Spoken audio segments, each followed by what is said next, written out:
So, welcome back. In this lesson, we want to look further at some insights from Robert Clinton's book, The Making of a Leader, in which he shares further about the ways in which we can develop leadership abilities and skills in our own lives. And we can also encourage the development of leadership and skills in the lives of others. In stage 3 of our life development, as we start working in Christian ministry, as we start working in various job opportunities, it's important to discover and develop skills, knowledge, and abilities and gifts and capacities. It's important that we identify the skills that we have. And prior to the break, we talked about skills in language and skills in many areas in life. It's important also that we experiment and try new ways of doing things. And so you may not have tried music or youth or various areas before. It's valuable to be open to a range of different opportunities. It's important too that we develop skills in relationships and working with others, and we can learn through this and through the challenges we face. It's important that we develop in communication skills, writing and speaking, and in organizational skills, in understanding how organizing works and how we can be better organized. How to handle conflicts is another important skill. And we often only develop skills there when we face these challenges. It's important that we take formal education opportunities. So look for ongoing educational opportunities.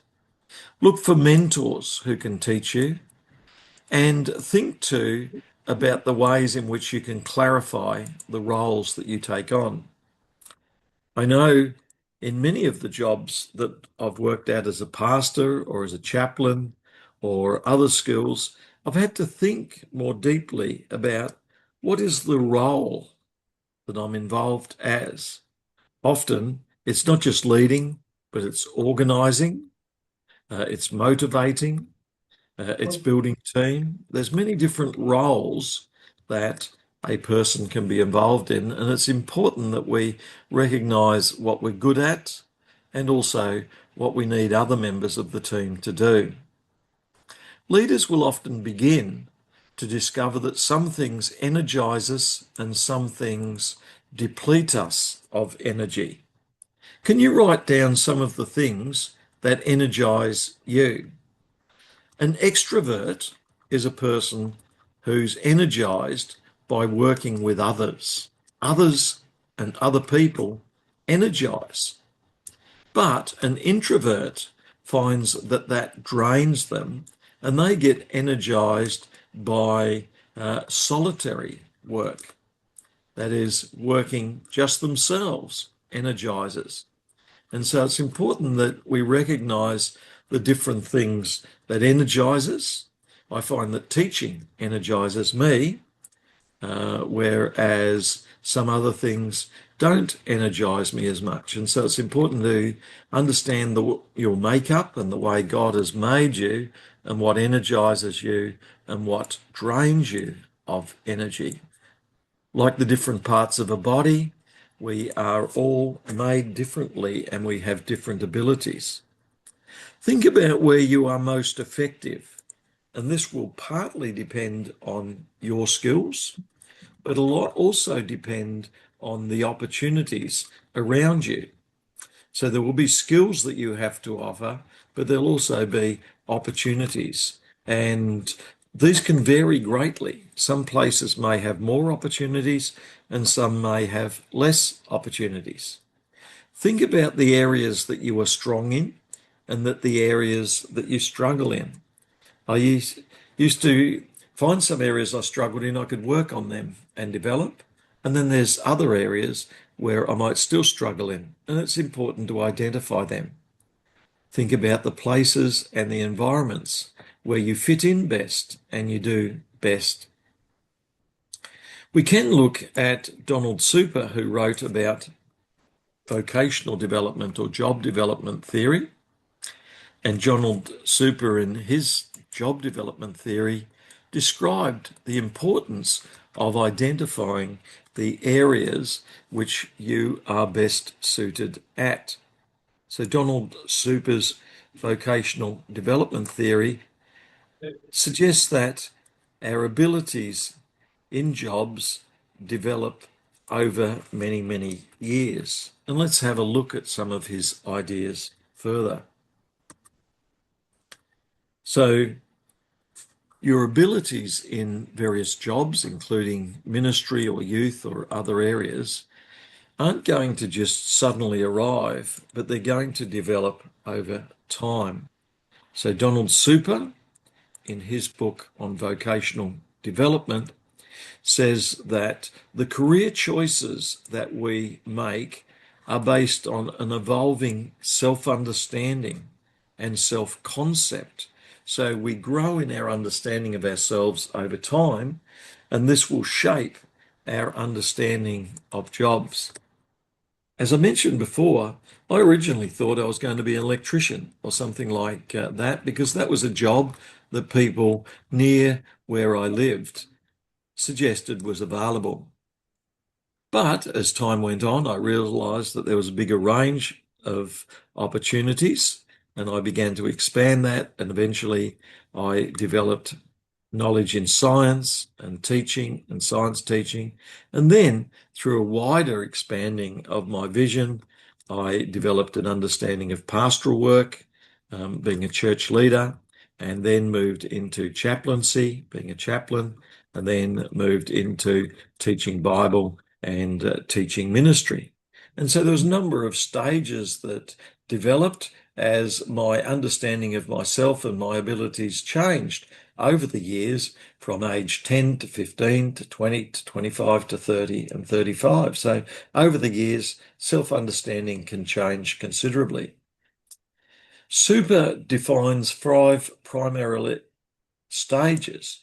Firstly, as we grow over the first 14 years of our lives, we develop some understanding of who we are and some understanding of our abilities and our strengths, but we also develop some understanding of the world around us and the opportunities around us. And one of the things I didn't understand so much were opportunities in medical field. And some of my friends went into medical work, and I realise now there were a lot of opportunities there. And my grandson, he's gone into urban design, and so I now realise there's opportunities there. In church pastoral work, I didn't realise there were so many opportunities in media. And so there's a number of things that you don't realize in the early years of your life, but you do develop an understanding of important aspects of yourself and what's immediately around you. In age 15 to 24, you develop a greater understanding of yourself and the possible occupations that you could pursue. And you try various hobbies. And at one stage, I tried playing football, and I thought it would be great to be a footballer, but that has not unfolded, and I've not become a footballer. But there are other things that unfolded, and certainly church work was one of the ones. But there was a great need for teachers in schools. And so I've often been very involved in school teaching, and I have helped to build schools. And so that's another area that I've been involved in, and also building tertiary colleges. So age 15 to 24, which many of you are about that age, are exploring possible occupations and developing skills. And the skills that you develop will be very valuable in all your future occupations. So skills in reading, writing, researching, all of these skills you're going to use in the future. And they'll not only apply in church ministry, but they'll apply more broadly. And relational skills are also going to be important in the future. As you then are given job opportunities next year and the years to come, you'll settle into some specific fields, music ministry, youth ministry, church ministry, or other areas, and you may develop other work opportunities as well. You'll begin to get a stable role, stable job, and you'll begin to develop skills in those areas. But there can also be changes that can occur, and you need to be ready for future opportunities. And so I encourage you to keep preparing, keep learning in order that you are as ready as you can be for the future opportunities that come up, because they may not hang around long, and it's important to be ready for these opportunities when they do come up. Then, as the years unfold, you'll continue to adjust, and then in the later years, beyond age 65, you'll be able to rest a bit more as well. So, this is often called the life career rainbow. Just like a rainbow has many colours, then the career and leading and church work can have many colours and many aspects. And these colours can represent different aspects of the work you do and aspects of your own life. There can be a journey in which you will work in different areas, but you'll also have different roles. And so if you have a partner and a relationship, I encourage you to prayerfully give thought to this area of life as well. And that's been a major part of my life. And so when I was in my mid to late 20s, then marrying, and then I've got 3 children. And so that's become a part of my life, and now grandchildren. And so that's an important part of life. And so that will unfold in good time. And you need to prayerfully look to God to guide you in those areas. A core pillar of career development theory is that individuals will experience levels of career maturity or adaptation. So you'll find that there will be certain experiences in which you'll begin to mature. I know when I visited a university, they said, you are a sociologist. You like working with sociology. And I began to develop opportunities there. And then an opportunity opened up to visit England and speak at a sociology conference, and then Holland in Europe. And so opportunities can unfold which begin to affirm where your skills are. And so it's important to be aware of and open to these areas as God's at work in many areas of your life to develop these skills. It's valuable to keep options open and to recognize that there are many other doors that God could lead you into. Some might say, I'm only a church pastor or a youth leader, but God could open up other doors. I was a school teacher, and then God opened up church pastoring doors, and then he opened up teaching other pastors doors, and other doors have been opened as possibilities as well. Recently, people have offered me other opportunities too, which can open up. So be aware of a wider range of opportunities. Robert Clinton's model is enriched by emphasizing the value of trying different opportunities and skills and learning different skills, of trying a variety of ways of communicating. Can you use a camera or a video? Trying different ways of relating. Can you relate in a number of different ways to people that will help growth? Systems thinking encourages us to recognize that there are complex systems that we're a part of. And so systems thinking is a name given to the complexity of the different systems that are involving interconnectedness of all the parts and feedback as well. So recognize the value of understanding complexities of that which is around us. There's value in being adaptable, value in being aware of culture, value in reflecting on ethics and how we can grow, value in developing creativity. And as you mature and grow, all of these skills can come to help you to develop relational skills, emotional skills, learning as you develop and grow. Robert Kegan has written a model of development in which he describes development, Robert Kegan development, in terms of a number of stages. And Robert Kegan's development theory suggests that we grow and develop through a number of stages. Let's look more closely at Robert Kegan's development theory, which describes a person's development, and it has application to leadership development as well. So let me enlarge this so that it's bigger. So Robert Kegan, can you write down that name, please? And it's a development theory that we're looking at. So Robert Kegan and his development theory.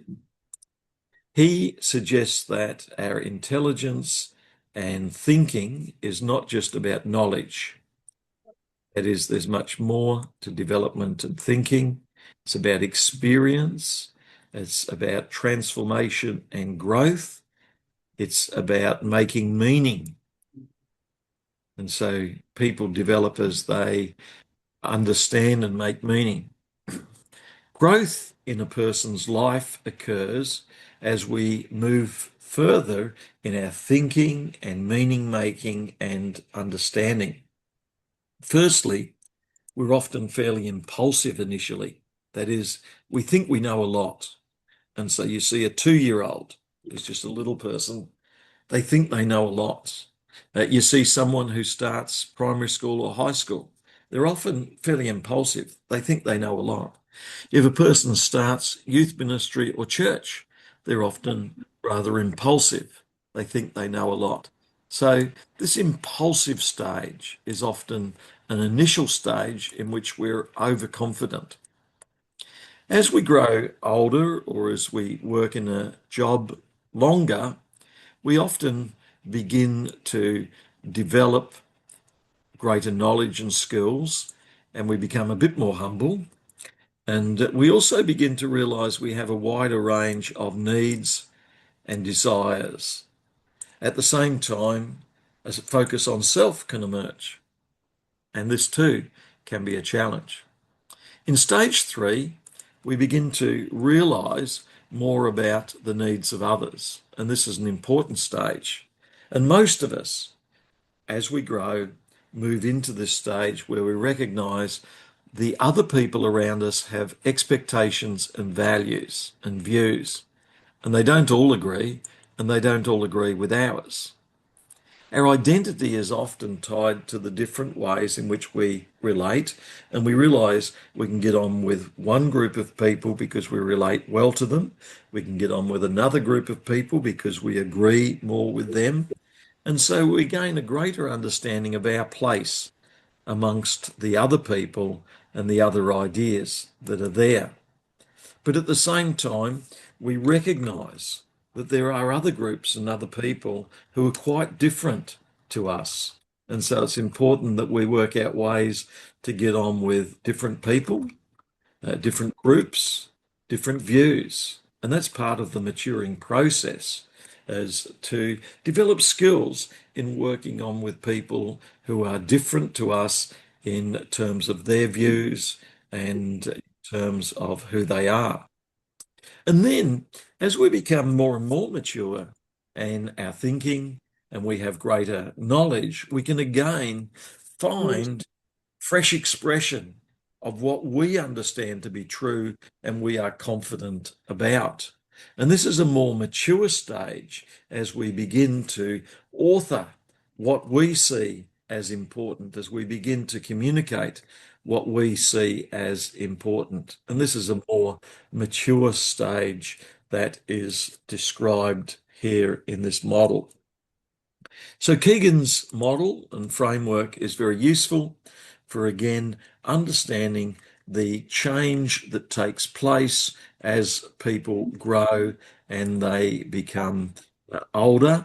And it's important to realize that the people on your team or the people in your group are going to be growing gradually, and they are going to be growing. Some will be growing faster and maturing faster.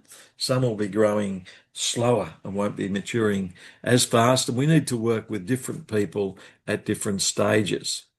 Again, let's be cautious about being too rigid and just resting in the abilities that we have. And let's look for opportunities to move beyond stagnation in our thinking and our learning so that we continue to grow. Let's grow beyond being too certain and confident, as some stages that Keegan mentions reflect, and being questioning and exploring and looking for evidence. Robert Clinton challenges us that leaders often plateau if they stop learning and growing. A mature life requires ongoing openness to learning, new disciplines, new thinking, new ideas, new knowledge, to adapting to changes, to adapting to new technologies, to adapting to changes in younger generations, to adapting to critique, and also to different cultures and intercultural learning. So leaders who grow are leaders who are able to adapt. Can I get you to write down now some strategies to aid continued growth and development? Can you think in your own life, what are some strategies that you could adopt to aid continued growth and development in your life and in others?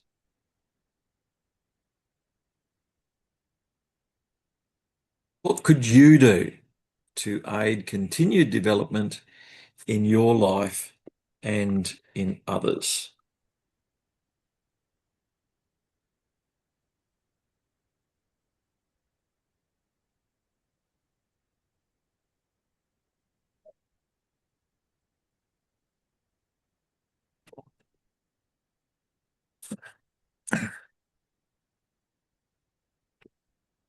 And I get you to then turn to another person in the class and begin to share with them what are some strategies that they could use to aid their growth in their life and in other people's lives. Let's take 3 or 4 minutes now to write down some strategies to aid growth and development in our life and in other people's lives.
Has everyone got a few insights now that they've been able to think about strategies to aid continued growth and development in your life and others? Some of the ones that I would think of is knowledge, and I could gain some knowledge from books, reading, but mostly, often if I do a course, if I'm working with others, I might join with a group of people who are learning together. Mentoring or learning from other people is important. Other people can teach me a great deal, and it's important to spend some time with others as well. So, can you think of some other things as well? YouTube, we mentioned, there is video on areas that we can learn from, and we can use that in the development of others. That is, we can use some of these videos in the development of other people, in their skills, in their knowledge, in their understanding. And so if we're bringing a team together, we could look up the leadership skills that we're wanting to teach, look up some videos on that and share that. We could even prepare some video ourselves using some of Teams or Zoom or one of those resources like we're doing here. And so there's a number of strategies that you could use. I think also by journaling and writing down our goals, we can set goals for learning. And also by developing our writing skills, developing our speaking skills, developing all the skills that we have can be all important aspects of learning and growing that are part of our development. As we grow older, we'll develop more and more skills that'll help us to be more effective in areas of our lives. And it's important to continue to develop through every aspect of life rather than just in some areas. Leadership development requires development of the whole person, including their mind and knowledge, emotions and understanding of emotions, ethics and values, and core reasons for believing and holding to these ethics and values. Spiritual relationship with God and Jesus and the Holy Spirit, and in prayer and in worship, and spiritual disciplines such as prayer and fasting. Relational skills, imagination and creativity that can be expressed in a number of ways, and some might do songwriting or poetry writing or story writing, and they can be valuable as well. We're embodied people, and so athletics and exercise and sport can be important. And also cultural activities can be very important as well. Thus, a broad range of possibilities are open to us in terms of developing a wide range of educational skills in more than one area. Learning through our entire life rather than just over weeks or months. Developing a range of friendships with a range of different people, including people from different cultures. Developing a range of creative pursuits, and developing skills in spiritual reflection and understanding. We also can develop practical skills and emotional understanding and reading and expression so that we have a greater understanding. So working through J. Robert Clinton's Making of a Leader makes us more aware of some of the stages in development and the ways we can continue to grow through these stages. Can I get you to also write down now Erik Erikson, Stages of Development? And we're going to briefly look now at another model of stages of development from Erik Erikson, in which we're reminded that through our life journey, there are many different aspects of life that are developed. And Erik Erikson is a scholar who has written much about these different stages. And he calls these stages of psychosocial development. That is, they're in the mind, but also in social relationships, one with another. And he describes 8 stages of personality and social growth that occur through the many years of our life development.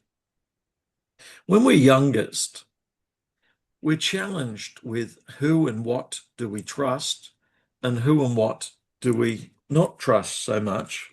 But this challenge continues through life as we need to develop skills in reading what can be trusted and who can be trusted. We also need to develop skills in evaluating evidence so that we can consider the evidence of what is true. And we find as we look to Scripture, to the Bible, people may have different interpretations. But one of the things I found is that it's important to read the Bible for myself and to pray about and think about what's the Bible really saying? What's God really saying through the Bible? And I've also began to rely on recognized scholars. Who are the people who've done the most hard work in seeking to understand what is in the Bible? And there are recognized scholars in New Testament and recognized scholars in Old Testament that I find particularly valuable. So recognized Old Testament and New Testament scholars are those who are well recognized as having the sort of skills that we need. N.T. Wright, Gordon Fee in the New Testament, Walter Brueggemann, John Walton in the Old Testament. These recognized scholars are particularly important for understanding and interpreting well. And in every area of life, when it comes to finances, when it comes to ministry and leadership, I look for recognized scholars and thinkers who are able to guide me. As we grow, particularly as we get older, when we're a little child, there are times when we can be autonomous and valued, but there are other times when we feel shame. And a child will develop a sense of independence and control, but there'll be other times when they can withdraw a bit too. And as you go on into other stages of life, as a preacher or a leader, there'll be times where you have confidence and things go well, and there are other times when things don't go so well. It's important that we have resilience and we're able to bounce back when we face challenges so that we continue to move on and do well in every area of our life. Erik Erikson identified the next stage as we go through school, that we begin to develop a greater sense of authority and power and control through play and exploration and learning and initiative. And this needs to continue on into adulthood, where we develop confidence so that we can take initiative. An initiative is helped when we have knowledge, when we have experience, when there's others around us who can help us, when we have support, when we have others who are confident in that which we do. That supports initiative. But if we go down the wrong path, then guilt can develop and hold us back. As we move through the school years, we also develop industry and skills, and at times we feel less able. As we move into adulthood, we carry this further as we try various abilities in music and youth and in pastoral work. It's important that we continue to develop industrial skill in various skills in various areas of life. And then as we move on through teenage years and into adulthood, we'll gain a good sense of identity. But it's important that our sense of identity is not just linked to the jobs we do, though that can be valuable. It needs to also be linked to our relationship with God and also an inner sense of who we are. On through the jobs that we do, there can be a greater sense of doing well, and closer relationships can be developed as well. On through the jobs we do, Erik Erikson spoke about how we can be generative, producing and creative, that which is of value, but there can be times when stagnation can be a challenge. On through later life, there'll be a sense of integrity, things have gone well, or a time when things are a bit more challenged as well. So these are just a few insights from Erik Erikson. If you've not written down already, Erik Erikson, Stages of Development. Let's take our break there and we'll come back in 10 minutes' time and we'll look further at development in our own lives and development in others. So thank you for your attention and focus as we look further at these aspects of development.